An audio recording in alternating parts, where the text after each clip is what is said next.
Башкортостане провели мероприятие, приуроченное ко всероссийской акции «Стоп ВИЧ-СПИД», посвященной Всемирному дню памяти жертв СПИДа. К неделе профилактики активно подключились и студенты-педагоги.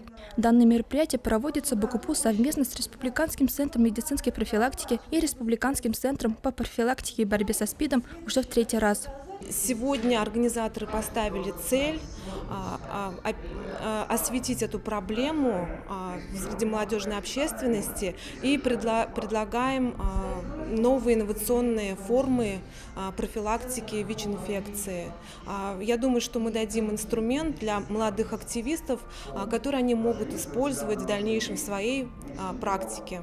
Активное участие в акции приняли студенты БГУПУ, Академии государственной службы и управления и Института физической культуры. Для студентов провели тренинг «ВИЧ без мифов и иллюзий». Им рассказали о распространении и профилактике ВИЧ-инфекции в подростковой и молодежной среде. На акции присутствовали не только студенты, но и врачи и эксперты. Одним словом, все, кого волнует эта непростая проблема. Основная цель всероссийской акции «Стоп ВИЧ-СПИД» – это привлечение внимания населения, в том числе молодежи, к такой проблеме, как ВИЧ-инфекция.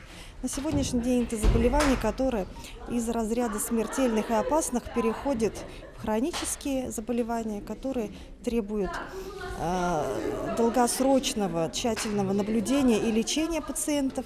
И это заболевание, при котором имеются меры профилактики, меры защиты, и мы хотим донести до всего населения ту информацию, что это заболевание легче предупредить, чем лечить. Представить всю угрозу ВИЧ-инфицирования невозможно без наглядного фильма. Так участникам акции показали короткометражное кино «Порыв».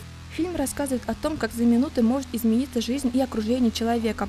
О том, что обезопасить себя и близких людей необходимо, ведь на кону стоит жизнь. На сегодняшний день борьба с ВИЧ – одна из приоритетных задач каждого из нас. Лишь профилактика и меры предосторожности смогут уберечь от страшного вируса.